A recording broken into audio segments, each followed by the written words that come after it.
আচ্ছা, first of all তোমাদের দুটো পেপার আছে, ঠিক আছে? ম্যাথের বিশেষ করে, আমি বাদ বাকি আর বলছি না। টোটাল তো তোমাদের সিসি পেপার, সেক পেপার, আইডিসি পেপার, এখানে অনেক কিছু আছে, ঠিক আছে? সেটা তোমাদের এটা দেখলেই বুঝতে পেরে যাবে, ঠিক আছে?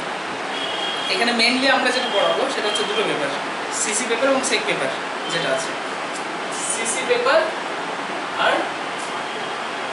এসিসি পেপার, ঠিক আছে? দুটোই হচ্ছে তোমাদের কত নম্বর করে থাকবে, 100 মার্কসের পরীক্ষা হবে, ঠিক আছে? টোটাল 100, 100, 200। এর হচ্ছে দুটো ভাগ, একটা হচ্ছে তোমার 25 মার্কস আর একটা হচ্ছে 75 মার্কস, ঠিক আছে? এই 25 মার্কসের আবার দুটো ভাগ, 10 আর 15। এই 10 নম্বর হচ্ছে কি কলেজ অ্যাটেন্ডেন্স, ঠিক আছে? আর এই 15 নম্বরটা কি, 15 নম্বর হচ্ছে টিউটোরিয়াল, ঠিক আছে? এই টিউটোরিয়ালের আবার এক্সাম প্যাটার্ন হচ্ছে 30 মার্কস, 30 মার্কস ডিভাইড বাই 2, মানে তোমার 30 নম্বরের পরীক্ষা হবে, 2 দিয়ে ভাগ করা হবে, দিয়ে তোমার নম্বর দেওয়া হবে। মানে ফর এক্সাম্পল তুমি ধরো 28 মার্ক, 30-এর মধ্যে 28 পেলে, ঠিক আছে? তাহলে তুমি 14 পাবে। 28কে 2 দিয়ে ভাগ করলে 14 হয়, 14 পাবে। আচ্ছা, যদি 27 পাও তাহলে 13.5 হচ্ছে তো, তাহলে তুমি 14 পাবে, ঠিক আছে? এই হচ্ছে ওখানকার নিয়ম, ঠিক আছে? আর এই 75 মার্কসটা হচ্ছে তোমার কি টোটালি থিওরি, যেটা অন্য কলেজে গিয়ে পরীক্ষা দিতে হবে, ঠিক আছে? এর এবার ভাগ আছে আমাদের সিসি পেপারের যে ইউনিটস আছে, যেটা কি কি আছে না আছে আমি বলছি। 3টে ইউনিটস আছে মেইনলি, ঠিক আছে? এর টোটাল হচ্ছে 3টে ইউনিট, এটাকে ভাগ করবো হচ্ছে 3টে পার্টে। ফার্স্ট হচ্ছে তোমার গ্রুপ এ, যেটাকে বলছি আমরা গ্রুপ এ, যেটাতে আছে হচ্ছে তোমার ক্যালকুলাস, ঠিক আছে? মার্কস কত? মার্কস হচ্ছে 20, ঠিক আছে? 75-এর মধ্যে 20 মার্কস পড়বে হচ্ছে তোমার ক্যালকুলাস। গ্রুপ বি, এটা হচ্ছে জিওমেট্রি, ঠিক আছে? এর মার্কস কত? এটা হচ্ছে 35, ঠিক আছে? আচ্ছা, তারপরে হচ্ছে তোমার গ্রুপ সি,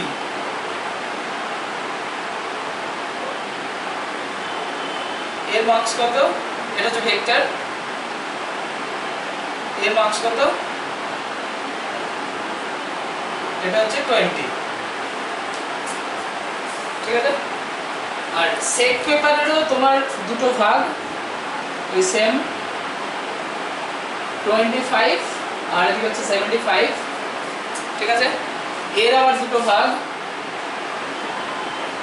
এর দুটো ভাগ, একটা হচ্ছে তোমার 10 আর একটা হচ্ছে 15, ঠিক আছে? আর এটা তো হচ্ছে টোটালটা থিওরি। এর যে 15টা, তার জন্য কি হবে, অ্যাসাইনমেন্ট দেওয়া হবে। এটা টিউটোরিয়াল এক্সাম হবে না, এটা কি হবে, অ্যাসাইনমেন্ট দেওয়া হবে, ঠিক আছে? অ্যাসাইনমেন্ট দেওয়া হবে। অ্যাসাইনমেন্ট মানে ধরো তোমাকে বললো যে 5টা প্রোগ্রামিং তুমি প্রিন্ট করে আর জমা দেবে কলেজে, সেটা ডিপেন্ড করছে যে স্যার যেমন দেয়। আমি নিই সাধারণত কলেজে ওটা, ওই পেপারটা চিন্তা নিই। তো এই পেপারটা হচ্ছে তোমার সেক পেপার, যেটা অ্যাসাইনমেন্ট দেওয়া হবে, আর 10 নম্বরটা অ্যাটেন্ডেন্স অ্যাজ ইউজুয়াল। আর 75 মার্কস যেটা আছে, এর কোনো ইউনিট নেই, এর টোটালটাই একটা, ঠিক আছে? টোটালটা একটা, তার মধ্যে থেকে তোমার প্রোগ্রামিং এবং থিওরি দুটো মিলে তোমাকে অ্যান্সার দিতে হয়। এর দুটো পার্ট মেইনলি, একটা হচ্ছে প্রোগ্রামিং পার্ট আর একটা হচ্ছে থিওরি পার্ট, ঠিক আছে? তো এই হচ্ছে ঘটনা। আচ্ছা, বই কি কি কিনবো? বই যেটা কিনবে, দেখো এই জিওমেট্রির জন্য হচ্ছে তোমার, আচ্ছা ক্যালকুলাসের জন্য হচ্ছে তোমার অ্যাপ্লিকেশন অফ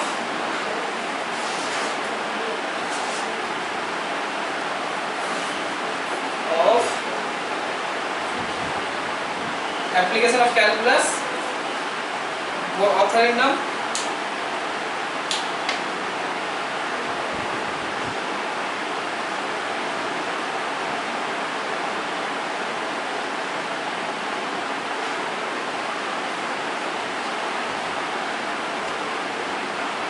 সিদ্ধাংশু বন্দ্যোপাধ্যায় অ্যান্ড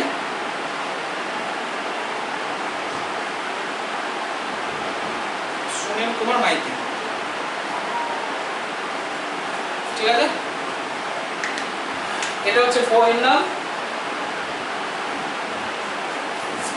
ঠিক আছে? জিওমেট্রির বইয়ের নাম কি? জিওমেট্রির বই হচ্ছে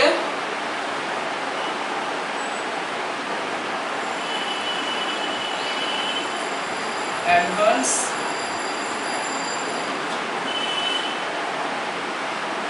অ্যানালাইটিক্যাল জিওমেট্রি, ঠিক আছে? অথরের নাম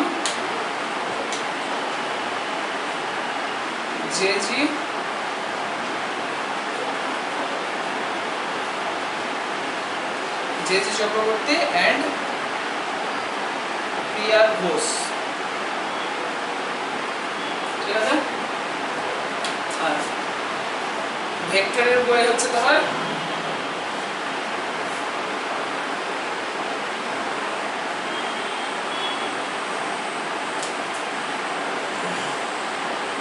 ভেক্টর অ্যানালিসিস,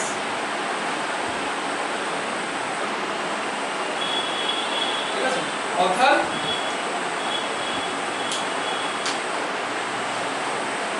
সেম, এটাই হচ্ছে অথর, ঠিক আছে? Same author. এই হচ্ছে বই কিনতে হবে, 3টে বই।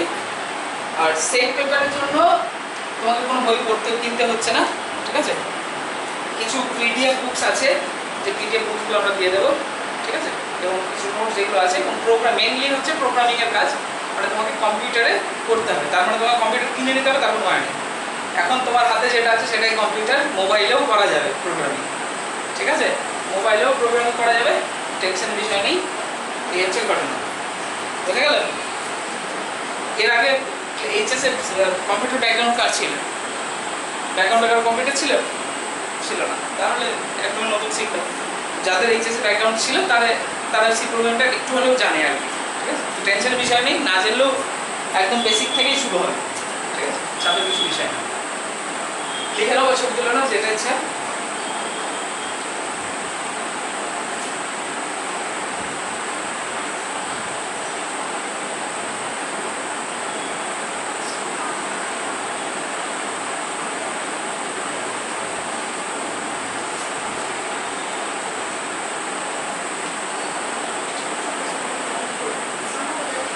এবার ঘটনা হচ্ছে কে কোনটা পড়াবে। দেখো তোমাদের দুটো টিচার পড়াবে, আমি একজন, আরেকজন অর্পণ স্যার আছেন। উনি ওনার মার অপারেশন হচ্ছে বলে একটু তোমার হায়দ্রাবাদে আছে, এখন মোটামুটি 10-15 দিন নট অ্যাভেলেবেল। তো ততদিন পর্যন্ত আমি একাই পড়াবো, তারপর থেকে উনি পড়াবেন। তো আপাতত আমি তোমাদের লোকে যেটা পড়াচ্ছি ক্যালকুলাস এবং ভেক্টর, ঠিক আছে? আর সি প্রোগ্রামিংয়ের থিওরি পার্টটা, দুটো পার্ট, একটা হচ্ছে থিওরি পার্ট আর একটা হচ্ছে প্রোগ্রামিং পার্ট, ঠিক আছে? সি প্রোগ্রামের থিওরি পার্টটা আমি পড়াবো, প্রোগ্রামিং পার্টটা অর্পণ স্যার পড়াবো, ঠিক আছে? আর তার সঙ্গে জিওমেট্রিটা অর্পণ স্যার পড়াচ্ছেন। যদিও তোমাদের যেটা পাঠিয়েছিলাম তাতে জিওমেট্রি আমার লেখা ছিল, ওটা অ্যাকচুয়ালি আগের বছর পর্যন্ত তাই হতো, মানে আমাদের অল্টারনেট হয় আর কি। আগের বছর আমি জিওমেট্রি পড়েছিলাম, এবার আমি এইগুলো পড়াচ্ছি, আগের বছর ওইগুলো পড়েছিল, এবার জিওমেট্রি পড়াচ্ছি, এই হচ্ছে ঘটনা, ঠিক আছে? সে চাপের কিছু নেই, একদম ইজি ব্যাপার। এবার ঘটনা হচ্ছে যে কতটা পড়তে হবে, মেন প্রশ্ন আছে কতটা পড়তে হবে। কারণ না, এটা এটা এটা জানা উচিত। তার কারণ হচ্ছে যে প্রচুর ছেলে মেয়ে এমন আছে যারা এইচএসে খুব ভালো রেজাল্ট করে এসে গ্র্যাজুয়েশনে কিন্তু নাম্বার পায় না বা সাব লিখে যায় ফার্স্ট সেমিস্টারে, এরকম প্রচুর কেস আছে। তার কারণ হচ্ছে যে আমি জল কতটা গভীর সেটা না বুঝলে আমি সাঁতার কতটা কাটতে হবে সেটা বুঝতে পারবো না, হচ্ছে ঘটনা, ফ্যাক্ট। আর মাধ্যমিক থেকে এইচএসে পড়েছিলে সমুদ্রে, এখন সমুদ্র থেকে মহাকাশে ছেড়ে দেওয়া হয়েছে, এরকম একটা ব্যাপার, ঠিক আছে? তাহলে কতটা পড়তে হবে, চাপের কিছু নেই, নর্মালি যতটুকু পড়ো রেগুলার পড়তে হবে, এটা হচ্ছে মেন প্রশ্ন, মেন প্রবলেম এখানে। এইচএসে এমন অনেক ছেলে মেয়ে আছে, তোমাদের প্রচুর বন্ধু বান্ধব আছে যারা দেখবে টেস্টের পরে 3 মাস আছে পড়াশোনা করলে ম্যাথে দেখবে 90%-এর উপর নাম্বার পেয়ে গেছে, প্রচুর আছে, তোমাদের আশেপাশে দেখতে হবে, ঠিক আছে? বা তোমরা হয়তো করেছো, আমি যাই না, হতেই পারে এরকম না, মানে আমি বলছি তোমাদের আশেপাশে বন্ধুরা করেছে তাহলে থাকবেই, এটা হতেই হবে। টেস্টের পর 3 মাস একদম ঘর থেকে বেরোচ্ছে না, এরকম অবস্থা পড়ে 90% নাম্বার পেয়ে নিল, কিন্তু গ্র্যাজুয়েশনে এটা হবে না কখনো। গ্র্যাজুয়েশনে সোজা কথায় গ্র্যাজুয়েশন বলছে আমার খরগোশ দরকার নেই, কচ্ছপ দরকার, ঠিক আছে? যে কন্টিনিউয়াস করবে, তুমি 2 ঘন্টা পড়ো কন্টিনিউয়াস পড়ো, 3 ঘন্টা পড়ো কন্টিনিউয়াস পড়ো, 4 ঘন্টা পরেও কন্টিনিউয়াস করো, প্রতিদিন পড়তে হবে তোমার, ঠিক আছে? এটা যদি না করো তাহলে কিন্তু রেজাল্ট হবে না, আর যদি করো তাহলে রেজাল্ট অবশ্যই খুব ভালো হবে। আর এটা অনেকেই বলতে পারে হয়তো যে গ্র্যাজুয়েশনে নাম্বার ওঠে না বা নাম্বার তোলা খুব কঠিন বা টাফ, একদমই ভুল ধারণা, একদমই ভুল কথা, ঠিক আছে? আমি বলবো খুব ভালো নাম্বার পাওয়া যায়, কিন্তু প্রবলেম হচ্ছে তোমাকে ওই রেগুলারিটা মেনটেন রাখতে হবে, ঠিক আছে? আর আরেকটা কথা, আমি জানি না এইচএসে তোমাদের ফ্রেশ খাতা ছিল কি না, ছিল ফ্রেশ খাতা করতে করতে ফ্রেশ খাতা? হ্যাঁ, সেটাই ফ্রেশ করে করতে। কিন্তু এখানে গ্র্যাজুয়েশনে তোমাকে মানে ইন্টেনশনালি তোমাকে ফ্রেশ খাতা করতে হবে, করতেই হবে, মাস্ট, ঠিক আছে? ফ্রেশ খাতা যদি না থাকে তাহলে কিন্তু তুমি ভুগবে এক্সামের সময়। আর এখানে আর একটা ডিফারেন্স তুমি দেখবে এইচএসের সঙ্গে, যে এইচএসে যখন পড়তে একটা চ্যাপ্টার 2টো অঙ্ক করলে বাদ বাকি অঙ্কগুলো মোটামুটি একই ধাঁচের, হয়তো ক্যালকুলেশন এদিক ওদিকে একটু ক্যালকুলেশনটা একটু আলাদা হতো, সেটা একটু ভাবলেই মোটামুটি চলে আসতো, মোটামুটি চ্যাপ্টার করা যেত আর কি। হ্যাঁ, কিন্তু এখানে দেখবে এক একটা চ্যাপ্টারে ওই 2টো অঙ্ক করে আর তুমি করতে পারছো না সবগুলো, ঠিক আছে? মোটামুটি মিনিমাম 10-12টা করে প্রসেস আছে প্রত্যেক চ্যাপ্টারে, ঠিক আছে? তো ওই জন্য বলছি যে তুমি যদি না ফ্রেশ খাতা করো তুমি কিন্তু ভুক্তভোগী হবে, ঠিক আছে? মানে পরে গিয়ে ভুগবে আর কি, ঠিক আছে? আর প্র্যাকটিস না করলে এই জিনিসগুলো ভুলে যাবে, ঠিক আছে? প্র্যাকটিস করলে জিনিস ইজি হয়ে যাবে, প্র্যাকটিস না করলে জিনিস ভুলে যাবে, এই হচ্ছে ঘটনা। এইচএসে কত কি প্র্যাকটিস করেছো যায় না, হয়তো করেছো তারপরে আবার 2 মাস পরে করেছো, এরকম করেছো, এখানে কিন্তু সেরকম করে চলবে না, রেগুলারলি পড়তে হবে তোমাকে, বুঝতে পারলাম? এই হচ্ছে ব্যাপার। এবার সি প্রোগ্রামিংয়ে কি আছে, সি প্রোগ্রামিং মেনলি কি জিনিস এগুলো তো বুঝতেই পারছি, মোটামুটি জিওমেট্রি, ক্যালকুলাস তোমরা পড়েছো, এইচএসে ছিল ক্যালকুলাস, অ্যাপ্লিকেশনে ক্যালকুলাস ছিল না, কি যেন বাংলাতে কি যেন বলবে, হ্যাঁ কলম বিদ্যা না, কলন, আচ্ছা কলন বিদ্যা, যাই হোক কিছু একটা বাংলা ভুলে খেয়ে নিয়েছি মোটামুটি, যদি আমি বাংলা মিডিয়ামের স্টুডেন্ট ছিলাম। যাই হোক মোটামুটি ক্যালকুলাস পড়েছি, মানে মোটামুটি ডেরিভেটিভকে অ্যাপ্লাই করে জিওমেট্রিকে দেখা, ডেরিভেটিভকে অ্যাপ্লাই করে জিওমেট্রিকে দেখা, এই হচ্ছে কনসেপ্ট ছিল। ধর একটা স্ট্রেট লাইনের ইকুয়েশন বের করবো, আমরা নর্মালি জিওমেট্রিতে কি করতাম, ওই y = mx + c, ডিফারেনশিয়াল ইকুয়েশনের ক্ষেত্রে মানে ক্যালকুলাসের ক্ষেত্রে কি লিখবো, y = m এর জায়গায় dy/dx বসাবো, এই হচ্ছে ঘটনা। মানে ডেরিভেটিভকে ইউজ করতে হবে জিওমেট্রিতে, যদি করি সেটাই ক্যালকুলাস হয়ে যাবে। আর জিওমেট্রিতে বুঝতেই পারছি, স্ট্রেট লাইন, সরলরেখা, তোমার সার্কেল যেটা বৃত্ত, ইলিপস, হাইপারবোলা, হ্যান ত্যান ওইসব নিয়ে কাণ্ড কারখানা হবে। 3D স্ট্রেট লাইন পড়েছো, প্লেন পড়েছো, যে প্লেন মানে সমতল, ঠিক আছে? ভাবতে হচ্ছে, যাই হোক প্রথমে দেখতে পড়া তোমরা দেখবে, তারপরে দেখবে যে ইংলিশ টার্মগুলোর সঙ্গে পরিচয় হয়ে গেছে। যদি ইনকেস ইংলিশ টার্মের কিছু প্রবলেম হয় জিজ্ঞেস করবে সঙ্গে সঙ্গে, ঠিক আছে? তারপরে তোমাদের সারফেস আছে যেটাকে তল বলে, ঠিক আছে? যেটা তোমরা ছিল না এর আগে, নতুন পড়বে, সে যাই হোক ইন্টারেস্টিং জিনিস। ট্যানজেন্ট যেটা স্পর্শক, ঠিক আছে? ট্যানজেন্ট, নর্মাল, স্পর্শক যেটা, অবিলম্ব যেটা, এই জিনিসগুলো সব পড়তে হবে, ঠিক আছে? জিওমেট্রি ক্যালকুলাসে ওই জিওমেট্রি জিনিসই তোমাকে ডেরিভেটিভ অ্যাপ্লাই করতে হবে, ক্যালকুলাস হয়ে গেলে। আর ভেক্টরটা তো বুঝতে পারছো, ভেক্টর পড়েইছো তোমরা, এর বাংলা হচ্ছে ভেক্টরি, ঠিক আছে? ভেক্টরের বাংলা হচ্ছে ভেক্টরি, তো চিন্তা নেই, এখানে কিছু টেনশন নেই। এর মোটামুটি মানে তোমার product of 2 vectors, product of 3 vectors মোটামুটি করেছো, তাই না? 3 ভেক্টরস করেছো, ছিল মোটামুটি সিলেবাসে। 2 ভেক্টরস তো ছিল, ডট প্রোডাক্ট, ক্রস প্রোডাক্ট, এইসব জিনিস ছিল মোটামুটি, ঠিক আছে? এবার সেটাকেও একটু এক্সটেন্ড করতে হবে, এর মধ্যে আবার ডেরিভেটিভ দেখবো, ভেক্টরকে ডেরিভেটিভ করলে কী হয়, ভেক্টরকে ইন্টিগ্রেশন করলে কীভাবে হয়, তাই না? এবার ভেক্টর দিয়ে যদি আমি কোনো কিছু প্লেন বা স্ট্রেট লাইনের ইকুয়েশন বের করি সেটা কেমন হবে, সবই ভেক্টর, দেখতে গেলে সবই ভেক্টর। আমরা যে straight line equation, straight line দেখছি সেটা one kind of vector, direction লাগিয়ে দাও না তাহলে তো হয়ে গেল। স্ট্রেট সরল রেখার সঙ্গে যদি আমি একটা ডিরেকশন দিয়ে দিই তাহলে তো ভেক্টর হয়ে গেল সেটা, তাই না? তারপরে তোমার ফিজিক্সের অ্যাপ্লিকেশন কিছু দেখতে পাবে, মানে তোমার ওই ওয়ার্ক পাওয়ার, এনার্জি যেগুলো বের করা, তাই না? ফোর্স বের করা, তাই না? ফোর্স বের করা, এইসব জিনিস অনেক কিছু আছে, ঠিক আছে? তো সেই জিনিসগুলো পড়তে হবে। সি প্রোগ্রামিংটা কী জিনিস, এটা টোটালি তোমাদের কাছে নতুন, যেহেতু তোমাদের সি মানে কম্পিউটার ব্যাকগ্রাউন্ড ছিল না, তাহলে সি প্রোগ্রামিংটা কী জিনিস দেখো। আজকাল তো সবাই অ্যান্ড্রয়েড মোবাইল ইউজ করছো, গেম কজন খেলো, হ্যাঁ? পাবজি, ফ্রি ফায়ার, তোমার মোবাইল আছে ছিল নেই? সত্যি? হ্যাঁ, কোনো গেম নেই? ঠিক আছে, ঠিক আছে, স্বীকার করে নিলাম। তো যাই হোক, হোয়াটসঅ্যাপ তো সবার কাছে আছে, তো কীভাবে চলছে, কেমন করে কাজ করছে? একটা অ্যাপ্লিকেশন ডাউনলোড করলাম, সেখানে এসএমএস করা কি, তাহলে ব্যাকগ্রাউন্ডে কি চলছে, তাই না? এটা তো ভাবতে হবে, ভাবনার বিষয় কীভাবে চলছে। এই যে ব্যাকগ্রাউন্ডে এই যে হোয়াটসঅ্যাপটা চলছে, আমি একজনকে এসএমএস করলাম, সেই এসএমএসটা গেল কারো কাছে, ঠিক আছে?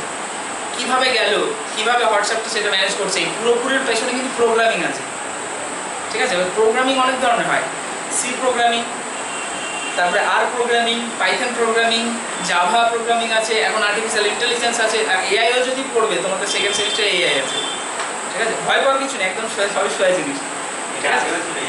হ্যাঁ, একবার আছে আর্টিফিশিয়াল ইন্টেলিজেন্স, এআই আছে, পাইথন আছে, আইআই আছে, না পড়লে তুমি পাইথন করতে পারো, ঠিক আছে? তো এখন মানে সবচেয়ে বড় প্রশ্ন, আচ্ছা এগুলো হচ্ছে কি, এগুলো হচ্ছে প্রোগ্রামিং ল্যাঙ্গুয়েজ। এটা দিয়ে কী করা হয়, বিভিন্ন ধরনের অ্যাপ্লিকেশন তৈরি করা হয়। বা ধরো আমরা যে মোবাইলগুলো কিনি, কেনার সময় কী বলে, অ্যান্ড্রয়েড মোবাইল কিনছি, তাহলে অ্যান্ড্রয়েডটা কি একটা সফটওয়্যার। যাদের অ্যাপেল আছে তাদের কিন্তু অ্যান্ড্রয়েড নয়, তাদের কিন্তু অন্য সফটওয়্যার। তাহলে এই যে সফটওয়্যারগুলো তৈরি, বা ল্যাপটপ চালাচ্ছে, তুমি বলছো উইন্ডোজ চলছে, তাই না, বা ডস, বিভিন্ন ধরনের সফটওয়্যার। তাহলে এই সফটওয়্যারগুলো তৈরি হচ্ছে কী দিয়ে, বিভিন্ন ধরনের প্রোগ্রামিং দিয়ে। তুমি গেম খেলছো, এই গেমটাও কিন্তু ওয়ান কাইন্ড অফ প্রোগ্রামিং, ঠিক আছে? তো এই প্রোগ্রামিংগুলো কীভাবে লেখা হয়, এবার এত কিছু নেই, ঠিক আছে? এগুলো ইঞ্জিনিয়ারিং করলে তোমাকে অ্যাপ্লিকেশন তৈরি করতে শেখাবে। এখানে আমরা কী করবো, যে একটা ম্যাথের প্রবলেম কীভাবে সলভ করতে পারি প্রোগ্রামিং দিয়ে, সেটা আমরা শিখবো মেন, ঠিক আছে? তাতে কী হবে, আমার খাটনি কমে গেল। যত দিন যাচ্ছে আমরা কি কি চাইছি, মানুষ যাতে পঙ্গু হোক, তাই তো? হ্যাঁ হ্যাঁ, কাজ এই তো ফ্যাক্ট, যত কাজ কম করতে হয় তত তো মঙ্গল, মানে মঙ্গল হিন্দাসে আমাদের ক্ষেত্রে মঙ্গল। তো ফাঁকি মারতে, সোজা কথা ফাঁকি মারতে শিখছি, এটা হচ্ছে ব্যাপার। এই যে মোবাইলটা এসে ফাঁকি মারতে শেখাচ্ছে, তো এক্ষুনি একটা ক্যালকুলেশন না পারলে সঙ্গে হয়ে গেল, তাই না? তো তাহলে তো ঘটনা হচ্ছে, এই যে প্রোগ্রামগুলোতে কী হলো, তাহলে ওই ক্যালকুলেশন আমি করবো না, কম্পিউটার করে দেবে আমাকে, ঠিক আছে? এবার সেটা কীভাবে লিখতে হয় সেটা আমাকে শিখতে হবে, ঠিক আছে? এবার এই প্রোগ্রামিং ল্যাঙ্গুয়েজগুলো এলো কীভাবে, আমি জাস্ট একটু ব্যাকগ্রাউন্ড, মেইন ব্যাকগ্রাউন্ড এটা বলছি, কারণ এটা তোমাদের কাছে আননোন, বাদ এগুলো নোন, এগুলো পরের দিন শুরু করবো। মেন প্রোগ্রামিং, এই যে এত কিছু কাণ্ড কারখানা হলে আমাদের হাতে এখন, মানে এই যে মোবাইল, হাতে যে মোবাইলটা আছে, কত 4GB র্যাম, 8GB র্যাম, ল্যাপটপে অতটা নেই। তুমি ভাবো হাতে যেটা ধরে বসে আছে, তাহলে এটাও কম্পিউটার থেকে কম কিছু না। তাহলে এটা এলো কীভাবে, এত ইভ্যালুয়েশন হলো কীভাবে, ঠিক আছে? প্রথম অ্যাকচুয়ালি কম্পিউটার আবিষ্কার হয়েছিল কবে, ঠিক আছে? 1940-40, হ্যাঁ, মানে মোটামুটি ওই সবের সময় প্রথম অ্যাকচুয়ালি কম্পিউটার এসেছিল। কম্পিউটার কনসেপ্ট এসেছিল অনেক আগে। অ্যাকচুয়ালি কম্পিউটার নিয়ে রেসারেসি কখন চালু হলো, কম্পিউটার নিয়ে রেসারেসি চালু হয়েছে তোমার কোল্ড ওয়ারের সময় থেকে। কোল্ড ওয়ার কী ছিল জানো? কোল্ড ওয়ার মনে নেই? রাশিয়া আর আমেরিকার মধ্যে যুদ্ধ, যেখানে ওই লাঠি ঝাঁটা ওইসব নিয়ে, ঝাঁটা নয় সরি, লাঠি বন্দুক ওই বোম ওইসব নিয়ে যুদ্ধ নয়, মানে ব্যাপারটা হচ্ছে কে কত শক্তিশালী সেটা দেখানোর যুদ্ধ, ঠিক আছে? মানে ধরো এটা আমার বাড়ি, পাশের বাড়িতে একজন, দুজনের সঙ্গে মেলামেশা নেই, ঠিক আছে? এবার ও একটা কী করেছে, ও একটা ফ্রিজ কিনেছে, আমি কী করলাম, ও 20,000 টাকা দামের একটা ফ্রিজ কিনেছে, আমি 40,000 টাকা দামের ফ্রিজ কিনে নিয়ে চলে। ও একটা এসি লাগিয়েছে, আমি দুটো এসি লাগিয়ে দিলাম, এরকম একটা ব্যাপার, ঠিক আছে? মানে এটাকে বলে ঠান্ডা লড়াই, যেটা চলছিল আমেরিকা এবং ইউএসের মধ্যে, ঠিক আছে? এবার আমেরিকা এবং রাশিয়ার মধ্যে। এবার রাশিয়া কী করেছে, রাশিয়া এবার একটা তোমার ওই তোমার রকেট আকাশে ছেড়েছে, মহাকাশ পর্যন্ত গেছে মোটামুটি। এবার আমেরিকা দেখে তো মন খারাপ, যে ও পাঠিয়ে দিল, আমরা এখনো পাঠাইনি।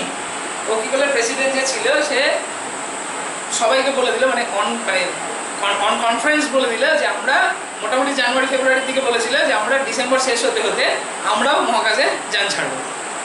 অথচ তাদের কাছে কিচ্ছু নেই, ঠিক আছে? এবার নাসার তো মাথা খারাপ যে আমার কাছে তো কিছু নেই, আমি পাঠাবো কী করে, তাই না?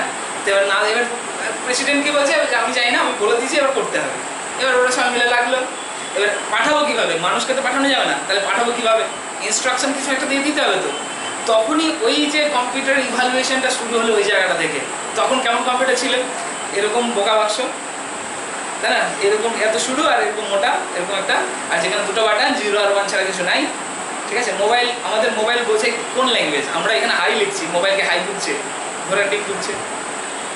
মোবাইল শুধু এইচআইটাকে 0-1-এ কনভার্ট করে নিচ্ছে। আমরা বাইনারি সিস্টেম পড়েছো তো নাকি? ধরো 15কে 0-1 দিয়ে লিখতে হবে, 2 দিয়ে ভাগ করে হ্যান ত্যান করে, ঠিক আছে? তো ওই বাইনারি কোড ছাড়া কম্পিউটার কিছু বোঝে না, ঠিক ঠিক আছে? তাহলে ওই তখন কি ছিল 01 কোড ছিল শুধু, যে কোনো ইনস্ট্রাকশন দিতে গেলে 01 দিয়ে কোড লিখতে হতো, ঠিক আছে? তাহলে ওই রকম একটা সিস্টেমকে তখন ওই মানে মহাকাশে পাঠিয়েছিল আর কি, ঠিক আছে? সেখান থেকে যখন বুঝলো যে 01 দিয়ে কোড লেখা তো মুখের কথা নাই, তুমি ভাবো তোমাকে বললো বাজারে গিয়ে বললো যে তুমি একটা জিনিসের দাম জিজ্ঞেস করলে, ধরো আলুর দাম জিজ্ঞেস করলে 15 টাকা কেজি, তো 15 টাকা কেজি না দিয়ে যদি বলে যে 01001 এত টাকা কেজি, ওখানেই মনে হয় যে মাথাটা ঠুকে দিয়েছে, ঠিক আছে? মানে তোমার নিজের মাথা ঠুকতে ইচ্ছা হবে, তারও মাথা ঠুকতে ইচ্ছা হবে। তো তাহলে 01 কোডটা কতটা ডিফিকাল্ট, তাই এটা তো তাও নাম্বারটা তাও ইজি, যে 2 দিয়ে ভাগ করে 5 মিনিট 2-3 মিনিট দিলে তুমি করে নিতে পারবে। কিন্তু যদি তোমাকে একটা এসএমএস লিখতে হয়, এক একটা কোডের পেছনে নানা করে 5টা-6টা করে 01 করে আছে, এবং যেটা বের করার কোনো প্রসেস নেই, তোমাকে মুখস্থ করতে হবে। তুমি ভাবো তাহলে এটা কতটা ডিফিকাল্ট হয়ে যাবে। তাহলে একটা হাই লিখতে গেলে তোমার মোবাইল বের করতে ইচ্ছা হবে না, যদি 01 দিয়ে লিখতে হয় এসএমএস, যে হাই লিখতে হয় কাউকে, তো হাইটা লিখতে ইচ্ছা হবে না, এত ডিফিকাল্ট হবে। কিন্তু এটা করছে নাকি? করছে। তোমরা হয়তো বিভিন্ন ধরনের মুভি দেখেছো কিনা জানি না, যেগুলো দেখবে ওই ডিটেকটিভ টাইপের মুভি, ধরো ইন্ডিয়ার কিছু এজেন্ট, এজেন্ট পাকিস্তানে গিয়ে আছে, ওখান থেকে দেখবে একটা মানে তোমার মেশিনের টং টং টং টং করে টিপে টিপে এসএমএস পাঠায়, লক্ষ্য করেছো কখনো? ওটা কিন্তু 01 কনসেপ্ট, ঠিক আছে? হ্যাঁ হ্যাঁ, এসে যাই হোক, মানে অনেক টাইপের মুভি থাকে, ওগুলো কিন্তু ওই ওয়ান কাইন্ড অফ 01 দিয়ে এসএমএস পাঠায়। একবার টিপলো, মানে যখনই টিপলো লাইট দেখবে যে যখনই টিপবে তখন ওখানে লাইট জ্বলছে, লাইট জ্বলছে মানে 1 আর যখন লাইট বন্ধ হলো তখন 0। এবার এই দিয়ে পুরো এসএমএসটা লিখে পাঠায়। তুমি ভাবো তাহলে যে ওই ওই যে এজেন্টটা যায়, তাকে কিন্তু 26টা লেটার করসপন্ডিং এত কিছু মাথায় রাখতে হচ্ছে, কতটা ইন্টেলিজেন্ট হয় তাহলে, তাই না?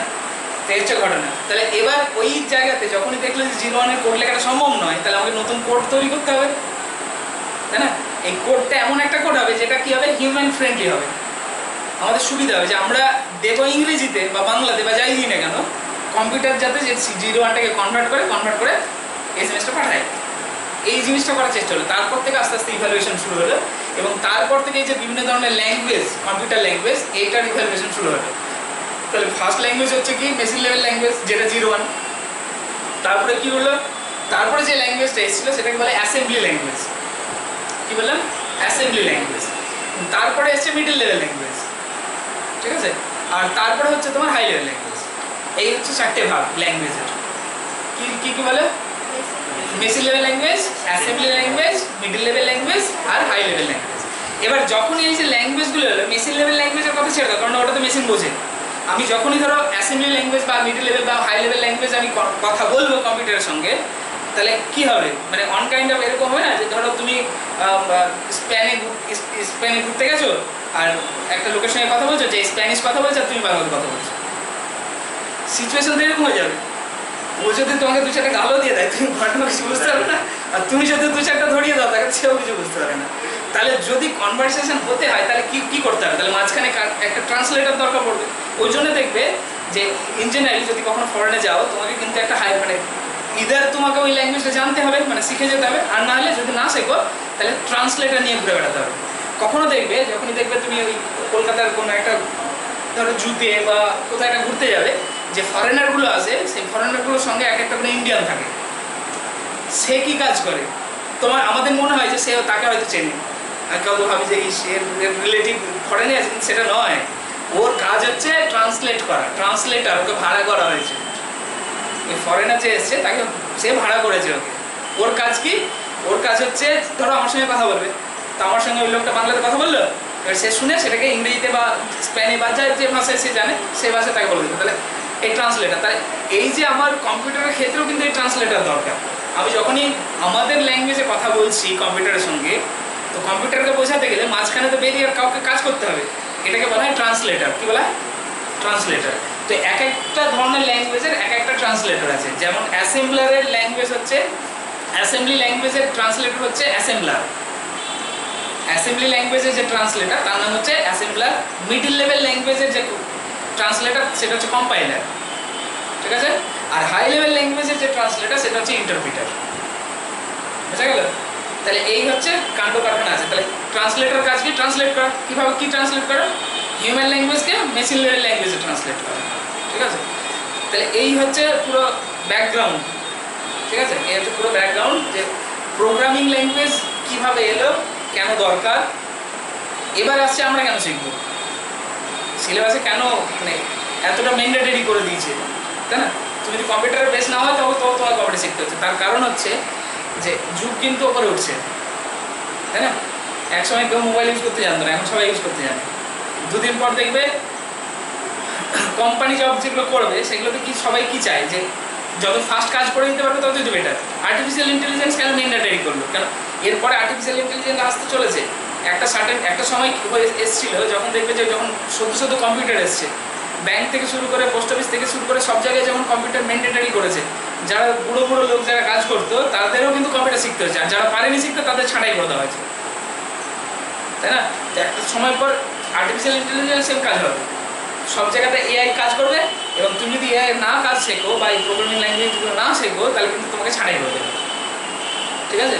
এর ফলে এটা ম্যান্ডেটরি করে দেওয়া হয়েছে। এবং সুবিধা হতো, আমি কেন ধরো একটা অঙ্ক যদি করতে যাই, ধরো একটা রিসার্চ করছি, আমি একটা অঙ্ক ক্যালকুলেশন রিসার্চ করছি, ধরো 10 পেজ ক্যালকুলেশন করতে হবে।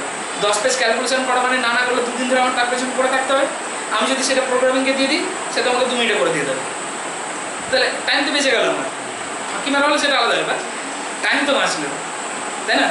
তাহলে এই জিনিসগুলো শিখতে হবে, কিছু করার নেই, বুঝে গেল? এবং এর থেকে বিভিন্ন ধরনের ওই যে অ্যাপ্লিকেশনও তৈরি করতে পারি আমরা, ঠিক আছে? এই হচ্ছে এর ব্যাকগ্রাউন্ড। এর আরও ডিটেলসে পড়বো, কম্পিউটার কীভাবে কাজ করে সেটা ডিটেলসে পড়বো, মোবাইল কীভাবে কাজ করে সেটা ডিটেলসে পড়বো, ঠিক আছে? আর আর্টিফিশিয়াল ইন্টেলিজেন্সের সময় এটাও দেখবো যে মোবাইলে আর্টিফিশিয়াল ইন্টেলিজেন্স কীভাবে কাজ করছে। ইভেন তোমাদের অনেক সময় অনেক প্রশ্ন হতে পারে, ধরো সেম মোবাইল, তোমার ওর দেখা দেখি ও কিনেছে একই মোবাইল, ঠিক আছে? সেম মোবাইল কিনেছে, দেখবে যে ওর মোবাইলে ভালো ছবি উঠছে, তোমার মোবাইলে উঠছে না, কারণ বলতে হবে, রিজন কি? লক্ষ্য করেছো কখনো? হ্যাঁ, লক্ষ্য করেনি। বা দেখবে নতুন মোবাইল কিনলে যদি হোয়াটসঅ্যাপে এসএমএস করা হয়, এসএমএস করতে প্রবলেম হয়, হাই লিখতে গিয়ে বাই লেখা হয়ে যাচ্ছে অটোমেটিকলি, হয়তো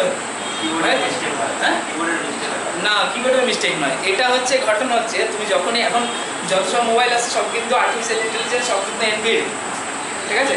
এবার কি হচ্ছে, তুমি যখন টাইপ করছো বা তুমি এখনই যদি বের করো, তুমি ধরো প্রতিদিন একটা কথা লিখো, হাই আই এম মোহিত সরকার, কথা আমি বলছি, আমি প্রতিদিন এটা লিখি, হাই আই এম মোহিত সরকার, প্রতিদিন হোয়াটসঅ্যাপে লিখি, কাউকে লিখি হাই আই এম মোহিত সরকার, ঠিক আছে? তো 5 দিন 7 দিন 10 দিন লেখার পর যখনই এইচআই কথাটা লিখবো, মোবাইল কিন্তু অটোমেটিকলি আমাকে আই এম মোহিত সরকারটা এজ এ সাজেশন দিয়ে দেয়। তাহলে এটা দিলে কি বলে, আচ্ছা এই জিনিসটা তো তোমাকে সাজেশন দিচ্ছে না, তাহলে আমাকে দিল কেন? কজ আমি প্রতিদিন লিখি, আমার মোবাইলটা বুঝে গেছে যে এইচআই লিখলে এ আই এম মোহিত সরকারটা লিখবে বলে এই সাজেশনটা দেয়। এবার যখন তুমি নতুন মোবাইল আনো তখন তো জানে না সেই কিছুই, তাই না? তারপরে ঘটনা হচ্ছে মোবাইলটা তোমার কাছে ঘোড়াকে যেমন চালাবে সে তেমন চলবে, এটা হচ্ছে ব্যাপার। ওই ক্যামেরার ক্ষেত্রেও তাই, দুটো সেম ফিচার, সেম জিনিস, সেম মোবাইল, একজন দেখা গেলো প্রথম থেকে ভালো ছবি তোলে, আর একজন দেখা গেলো এই ছবি তোলার মতো ছবি তোলে আর কি। তো যে ভালো ছবি তোলে সে দেখবে তার মোবাইলে সে না চাইলেও ভালো ছবি উঠবে, কারণ মোবাইল বুঝে গেছে যে এইভাবে এই লাইটে এইভাবে ক্যাপচার করতে হবে। কিন্তু যে তোলে না তার মোবাইলে 1000 চেষ্টা করলেও সে কিন্তু খারাপই ছবি উঠবে, ঠিক আছে? কারণ বুঝে গেছে যে আমাকে এরকম অবজারভেশন দিতে হবে, ঠিক আছে? তো এরকম অনেক কাণ্ড কারখানা আছে যেগুলো আমরা বুঝি না, জানি না এখন, ঠিক আছে? সেগুলো অনেক কিছু জানার আছে এবং ইন্টারেস্টিং বিষয়, তাই না? হচ্ছে ব্যাপার। তো এই আর্টিফিশিয়াল ইন্টেলিজেন্স এসে এই জিনিসগুলো কিন্তু আমাদের অনেক বেনিফিটও করছে, আবার প্রবলেমও করছে, ঠিক আছে? এই হচ্ছে ঘটনা, বুঝা গেল? তাহলে পরের দিন মোটামুটি যেটা শুরু করবো, কোনটা শুরু করবো, ভেক্টর না ক্যালকুলাস, কোনটা? ভেক্টর কি মনে হচ্ছে? যেটা ইচ্ছা, ঠিক আছে? তো ভেক্টর ইউজ, তাহলে ভেক্টরই শুরু করা যায়। তাহলে ভেক্টরটা একটু দেখে আসবে পরেতে, ঠিক আছে? আচ্ছা একটা জিনিস একটু জিজ্ঞেস করে আমি ভেক্টর থেকে, হোয়াট ইজ ভেক্টর, কাকে বলে ভেক্টর? খাই না মাথায় মাথায়,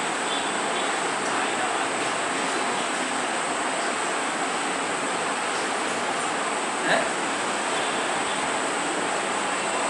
হোয়াট ইজ ভেক্টর? রাশি যা দিক আর হয় আছে, দিক মানেই তো অভিমুখ, ঠিক করে বলো, দিক মানেই তো তুমি যাচ্ছিলে ঠিকঠাক, ঠিক করে বলো, মান ও অভিমুখটা আছে, মানে ডিরেকশন উইথ ম্যাগনিটিউড, ঠিক আছে? ডিরেকশন উইথ ম্যাগনিটিউড, মানে দিকও আছে এবং মানও আছে, সেটাকেই বলবো হচ্ছে ভেক্টর। ঠিক আছে, যেমন দেখা গেল 5i ক্যাপ, ঠিক আছে, এটা একটা ভেক্টর। তাহলে এর ভ্যালু কত, ম্যাগনিটিউড কত, 5, ডিরেকশন কি i ক্যাপ, মানে i ক্যাপ যেদিকে যে ডিরেকশন আছে সেই ডিরেকশনে সে যাবে আর কি। ঠিক আছে, তাহলে অ্যাকচুয়ালি ভেক্টর কি জিনিস হচ্ছে, তাহলে ভেক্টর অ্যাকচুয়ালি তাহলে একটা স্ট্রেট লাইনকে ইন্ডিকেট করছে নাকি? ধরো এ, ও এ, তাহলে ও এটা হচ্ছে ম্যাগনিটিউড, আর এই ভেক্টরটা আমি নাম কি দেব, ও এ ভেক্টর। ও এটা কি, ও এটা ম্যাগনিটিউড, ডিরেকশন কি ও থেকে এর দিকে। তাহলে always vector is a line segment. ঠিক আছে, তাহলে জিরো ভেক্টর কি হলো, তাহলে জিরো ভেক্টর এর কাণ্ড কারখানা কি, তাহলে মান কত, ম্যাগনিটিউড জিরো, ডিরেকশন, তাহলে তাহলে ভেক্টর বলছি কেন? প্রমাণ করতে পারবে এটা ডিরেকশন আছে, জিরো ভেক্টর ডিরেকশন আছে, আমি প্রমাণ করতে পারবো। এটা শুনেছি না, মানে প্রমাণ করতে পারবো না। ধরো বিশাল ঠান্ডা শীতকাল, ঠিক আছে, প্রচুর ঠান্ডা, ভোর 4টার সময় তোমার মা তোমাকে তুলছে। ধরো কিছু একটা কাজ আছে, যে কাজের জন্য উঠতে হবে সেটা তুমি আগের দিন থেকে জানো, ভোর 4টার সময় তোমাকে ডাকতে এসছে। তোমার কি মনে হচ্ছে যে আমার ওঠা উচিত, বাট আমার শরীরটা যেন উঠছে না, তাই না? তাহলে এটাই হচ্ছে জিরো ভেক্টর। তুমি তো উঠছো না, বাট তোমার ডিরেকশন একটা আছে, তোমাকে উঠতে হবে, বোঝা গেল? তাহলে এটাই হচ্ছে জিরো ভেক্টর। তার মানে যার ডিরেকশন কোন দিকে, যে কোনো দিকেই হতে পারে।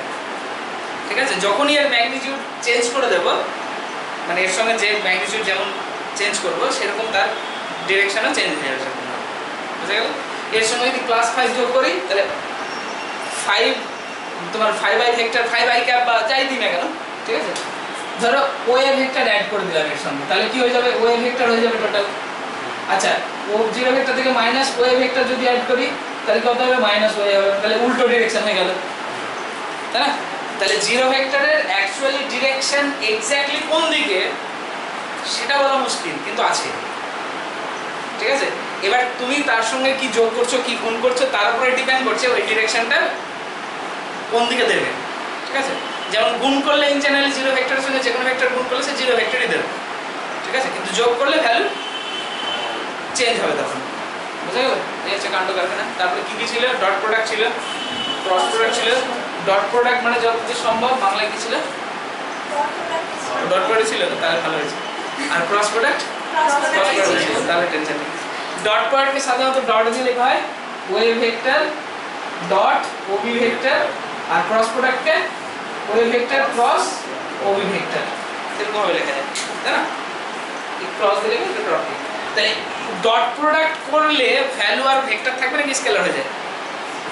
তাহলে দুটো ভেক্টরকে আমি ডট প্রোডাক্ট করে দিলাম, তাহলে ডট প্রোডাক্ট করে দিলে ভ্যালুটা কি হবে, মানে ভেক্টর থাকবে নাকি মানে স্কেলার করে নিতে হবে?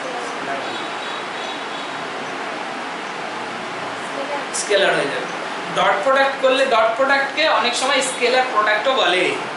ঠিক আছে, ডট প্রোডাক্টকে অনেক সময় স্কেলার প্রোডাক্টও বলে। ডট প্রোডাক্ট করলে ভ্যালু পেয়ে যাবে, স্কেলার ভ্যালু দিয়ে দেবে, আর ক্রস প্রোডাক্ট করলে ভেক্টরে থাকবে। এটাকে ওই জন্য অনেক সময় ভেক্টর প্রোডাক্টও বলে। ক্রস প্রোডাক্ট বা ভেক্টর প্রোডাক্ট, ডট প্রোডাক্ট বা স্কেলার প্রোডাক্ট, বুঝা গেল? ঠিক, তাহলে ক্রস প্রোডাক্ট করলে ভেক্টর হচ্ছে, ডট প্রোডাক্ট করলে স্কেলার ভ্যালু দিচ্ছে। ঠিক আছে, এবার এর জিওমেট্রিক্যাল মিনিং কি? ডট প্রোডাক্ট মানে কি হচ্ছে, জিওমেট্রিক্যাল মিনিং কি? ধরো ও এ আর ও বি দুটো ভেক্টর আছে, ও এ এটা ধরো ও এ, এটা বি। ও এ আর এই ও এ ভেক্টর আর ও বি ভেক্টরকে আমি ডট প্রোডাক্ট করলাম, তাহলে অ্যাকচুয়ালি কি দিচ্ছে, আর ও এ ক্রস ও বি করলে কি দিচ্ছে? এই দুটো হচ্ছে তোমাদের কাছে কোশ্চেন। তোমরা বই ঘাটবে, পরের দিন ঘেটে তোমরা আমাকে বলবে, না পারলে আমি বলবো। ঠিক আছে, তাহলে আপাতত তোমরা পড়ছো হচ্ছে ক্লাস 12-এর ভেক্টর এর যে এটা ছিল, পার্টটা যেটা ছিল সেটা পড়ে আসছো, আর তার সঙ্গে ভেক্টর শুরু করছো, মানে এই বইটা কিনে নেবে। ঠিক আছে। তাহলে তিনটে ক্লাস। তো এই বইটা একটু হয়তো তোমাদের ডায়মন্ডে পেতে দেরি হতে পারে, অর্ডার দিতে হতে পারে এই বইটা। অনলাইনে পাওয়া যাচ্ছে দেখি। অনলাইনে পাওয়া যাচ্ছে, তো ভালো, অনলাইনে নিয়ে নেবে তাহলে, বা এখানে অর্ডার দিয়েও নিতে পারো, অসুবিধা নেই। আর বাদ বাকি বইগুলো পেয়ে যাবে, ঠিক আছে। এটা অনেকে অনেক ধরনের পড়ে, তো আর একটা আছে ঘোষ চক্রবর্তী, বিশাল মোটা, এত মোটা বই দেখলে ভয় পালাতে ইচ্ছা হয়, ঠিক আছে। তো অত মোটা বই কিনে লাভ নেই, যেখানে ভয় কম, ভয় লাগবে না সেটাই পড়তে হবে, ঠিক আছে। হ্যাঁ, কে আর কে বলছে, এটা কে দিয়েছে? ওটা এই খোঁজ করে লিখেছিলাম। কেসি মাইতি, পাগল হয়ে যাবে। এই বই, এই যে ঘোষ মাইতি নিয়ে যায়, এটার বই হচ্ছে এত মোটা, ঠিক আছে। ও দেখলে ভয় পালাতে ইচ্ছা করবে,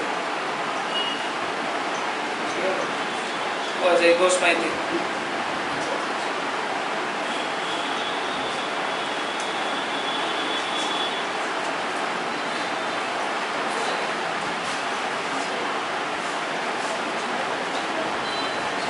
শিবম শুভম মালদায় টাকাও লিখে রেখেছো? অনলাইনে যেগুলো পাওয়া যাচ্ছে। আচ্ছা, আচ্ছা। ঠিক আছে, মেনলি এই তিনটা পড়ো। আর যদি অন্য বই ফলো করতে ইচ্ছা হয়, সে আরো বইয়ের নাম বলে দেবো, সেগুলো ফলো করতে পারো, ঠিক আছে। আপাতত এই তিনটে পড়ে স্টার্ট করে, ঠিক আছে। এই হচ্ছে ঘটনা, টেনশনের কিছু নেই, জিনিস খুব সোজা। যারা কঠিন বলবে তাদেরকে কান্দরে নিয়ে চলে আসবে, ঠিক আছে। ওই স্যার বলছে গ্র্যাজুয়েশন সোজা, ঠিক আছে। আর তোমাদেরও সোজাই লাগবে, চিন্তা নেই, নাম্বার ভালো উঠবে। তবে তোমাদের একটা কথা দিতে হবে, বারবার আমি প্রথমে বলছি, শেষে আবার বলছি, তোমাদের একটা কথা দিতে হবে যে আমি রেগুলার পড়বো, যতক্ষণ পড়বো রেগুলার পড়বো। আর টাইমটা আস্তে আস্তে বাড়াতে থাকতে হবে, ঠিক আছে। নিচে না নামো, ওপরে উঠতে হবে। হ্যাঁ, তবে বড় হয়েছে, অনেক জায়গায় বাড়ির পুজো আছে, পড়া হলো না, সেটা হতেই পারে, নেওয়ার কিছু নেই। কিন্তু আজকে হলো না, মানে ধরো কথার কথা আমি প্রতিদিন 3 ঘন্টা করে পড়ছি, আজকে আমার বাড়িতে কাজ ছিল বা পুজো ছিল বা অনুষ্ঠান ছিল, যাই ওটা পড়িনি আমি, তাহলে আজকে 3 ঘন্টা পড়লাম না, পরের দিন তাহলে 6 ঘন্টা পড়ে নিতে হবে, মানে সত্যি তুলে নিতে হবে, ঠিক আছে। এই হচ্ছে ব্যাপার। এই জিনিসটা যদি মেনটেন করতে পারো, তাহলে তোমাকে কেউ ঠেকাতে পারছে না। আর যদি না মেনটেন করো, তাহলে কিন্তু তোমাকে সবাই ঠেকাবে, ঠিক আছে। মানে তোমাকে আর ওঠাতে পারবে না কেউ, এই হচ্ছে ব্যাপার, ঠিক আছে। আর তো অনেক দাদা, অনেক দিদি অনেক গল্প বলবে যে এখন পড়ার দরকার নেই, পরীক্ষা পড়লেই হয়ে যাবে, বা গ্র্যাজুয়েশন কঠিন বা সামথিং কিছু একটা, অনেক গল্পই বলবে। সেই সব গল্প কাম দেওয়ার দরকার নেই, বুঝাবে কাম দেবেন না, ঠিক আছে। আর বুঝাও রটাবেন না, ঠিক আছে। এই হচ্ছে ঘটনা, বোঝা গেল। আর প্র্যাকটিস করতে হবে regular, practice page obviously loose পেজই করো, টার্গেট নিয়ে করো, ঠিক আছে। আস্তে আস্তে বলবো সব, চিন্তা নেই, ঠিক আছে। এই হচ্ছে ব্যাপার, ঠিক আছে। আজ তাহলে এত দূরই।